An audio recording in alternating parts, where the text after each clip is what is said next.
If you're looking at booking a Princess Cruise to Alaska in 2026, you've probably realized there are 8 different ships to choose from. But before you even look at the ships, you have to ask yourself one massive question. Do you want the convenience of a round trip out of one port? Or do you want to go deeper into Alaska than most tourists get to go? We're talking round trip versus one way. This one decision is going to affect lots of things. It'll affect your ports, your glaciers, your wildlife, and even. How hard your overall day is. Today, we're breaking down all 8 ships sailing to Alaska in 2026. And what you gain and give up with each choice. But before we look at where these 8 ships go, you have to understand what you're actually booking. Because these 8 ships are not created equal. If you just look at the launch dates, it's confusing. You've got ships ranging from the late 1990s all the way to brand new in 2025. But instead of thinking about 8 individual ships, You can simplify Princess's Alaska fleet into just 4 buckets. or 4 ship classes. Bucket 1 is the Sphere class. That's the Star Princess that just launched in October 2025. She's the shiny new toy Massive, modern, packed with tech and views. and the highest price tag. Bucket 2 is the Royal class. Royal class includes Discovery Princess and the Royal Princess. These are big, beautiful ships, but something to consider. They don't have covered pools. These ships are more designed for sailing in the Caribbean or the Mexican Riviera, more the warm weather cruises.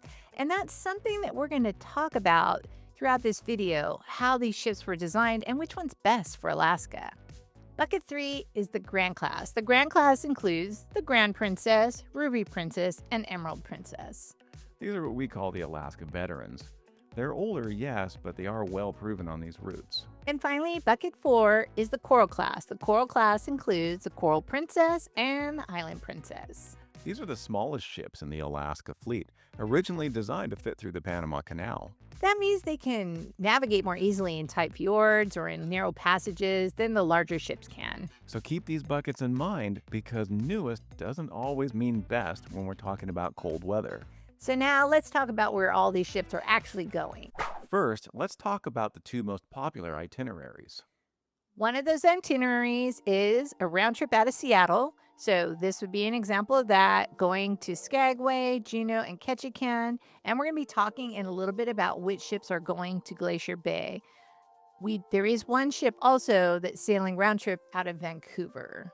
What about one-ways? There are 4 Princess ships sailing one way, either northbound or southbound, going from Vancouver. They're all going out of Vancouver. They're all stopping in Juneau, Ketchikan, Skagway. Some are going to Glacier Bay, some are going to Hubbard Glacier, some are going to College Fjord. We're going to talk about that in a minute, and they're all ending up in Whittier, or they start in Whittier and go the other way. I do want to give a quick tip here. If you are choosing a one-way, we recommend generally that you would do a southbound if you're adding a land portion to your cruise. First, let's divide these 8 ships into 2 camps. The first camp is the round trip. Round trips are more convenient. You fly in and out of the same city, so that would either be Vancouver or Seattle, making your travel plans a little bit easier.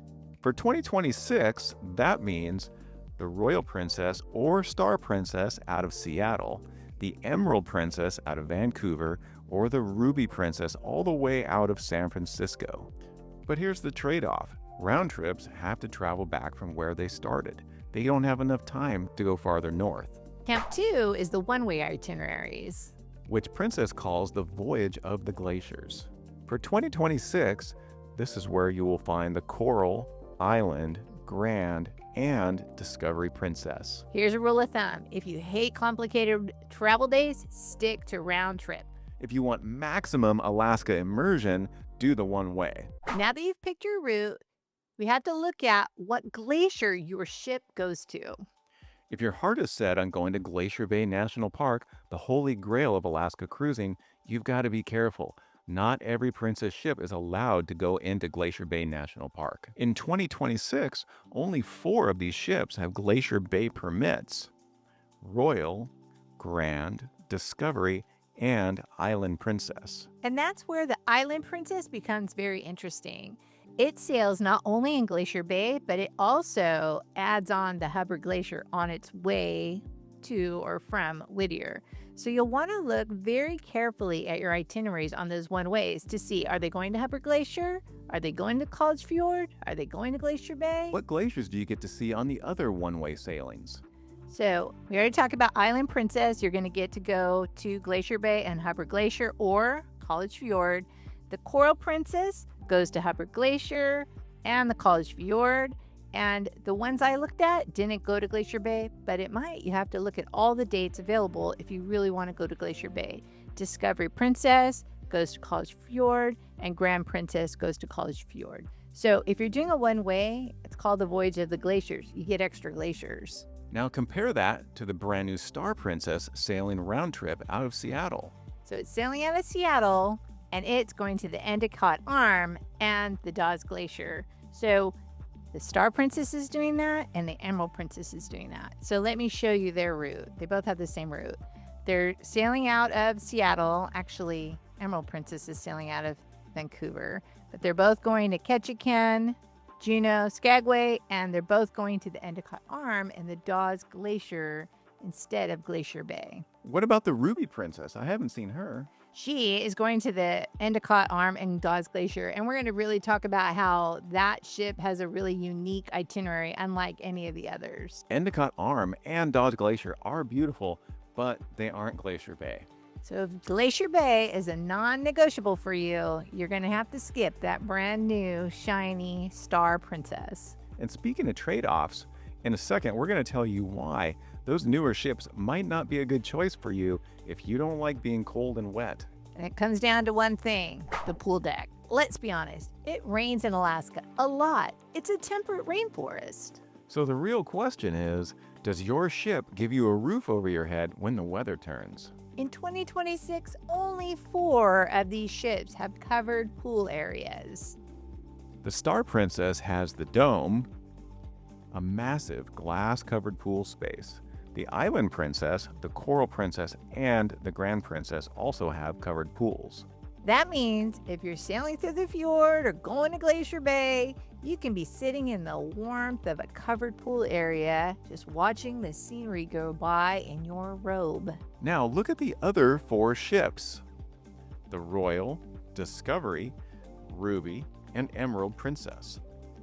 This might surprise you. These are 2 of the newer ships. They're part of the Royal class, and they don't have a covered pool area that you can go to if it's raining in Alaska. If this breakdown is helping you plan your 2026 Alaskan cruise, do us a favor and hit that like button. And if you appreciate no-nonsense cruise advice, consider subscribing if you haven't done so already. Next up is a feature wildlife lovers really need to know about. One of the nice features on a ship when you're in Alaska is a promenade deck. Right. Why? It is protected from the weather, and it's a little bit lower on the ship, so you're a little bit closer to the water. So if you see a whale pop up and you want to get a picture of it, you're already closer to it than, say, being up on one of the upper decks. And every time when you go through Glacier Bay, there's going to be otters, and they're right there on the water, right next to the ship, and you can get really good pictures if you have a promenade deck. But only 5 of these ships have promenade decks.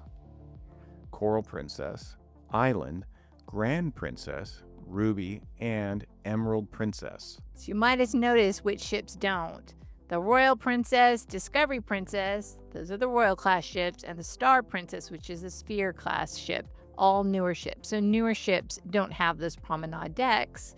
Something to think about when booking your ship to Alaska. We've talked about a lot of things in this video. We've talked about 4 ship classes, itineraries, round trip versus one way, glaciers, the pools covered or uncovered, and the promenade deck. But we haven't talked about something that's very important when you go to Alaska, and that's the ports. The port. So let's get into that now. All the ships that are sailing one way, Coral Princess, Island Princess, Grand Princess, and Discovery Princess, they all go to the big 3 ports in Alaska, and that's Ketchikan, Juneau, and Skagway.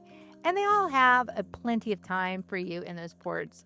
And if you don't have plans for what to do yet, we'll link this video in the description and pin it in the comments with some great ideas of what to do in each of those ports. Then if we go on to round trip cruises, we've got Royal Princess, Emerald Princess, and Star Princess. Now, Royal Princess and Star Princess, you can see they stop in Victoria. Right. They're stopping in Victoria because they're leaving out of Seattle. And most of the ships that sail in Alaska for all these different cruise lines are foreign flagged. They're not registered in the U.S., which means that they can't transport passengers directly between two U.S. ports. They have to stop at a foreign port in between. So that's why you see on this itinerary a stop in Victoria, British Columbia. And I'd say don't get too excited about it, because sometimes the ships, like we've gotten in at like 8:30 at night, and you just really honestly don't even want to get off the ship at that point. So even though they put that as part of their itinerary, I don't really include it. The one thing I would look at here is the time that Royal Princess is in port in Ketchikan. That's a pretty short amount of time. So if you're going on Royal Princess, I would have a plan before you go of exactly what you want to do. Either book a shore excursion through the cruise line so that you know you're going to be one of the first people off the ship so you can get that excursion done. But Ketchikan is a town that's easy to self-explore. The other round trip sailing to Alaska this year is the Ruby Princess. It's sailing in and out of San Francisco, and it's a 10-day cruise. And it's different depending upon which dates you choose. So you can see there's a couple sea days at the first end just to get you there. And then you go to Ketchikan, Juneau, Skagway. That's the one that you have the Endicott Arm and Dawes Glacier. And then instead of going to Victoria, it actually goes to Prince Rupert for its Canada. And that's a port, like a longer port day. So you actually get a fourth port with that 10-day cruise. 8 ships, glaciers, pools, promenades, all kinds of stuff. What would you book? If Star Princess went to Glacier Bay, I'd book Star Princess, but it doesn't. So if I wanted a round trip, I would go on Royal Princess. Why? It's a newer ship. I prefer the Royal class ships to the older ships. We talked about the benefit of the older ships, covered pools, promenades. I still like a newer ship. And then if you're going out on one way, I would pick Discovery Princess for the same reason. It's a newer ship. That being said, we have sailed on the Grand Class to Alaska, and some things we really enjoyed were the promenade and the covered pools. Choosing the wrong ship is just the first mistake people make in Alaska. Our Alaska playlist will help you with the rest. It's right here. Happy sailing!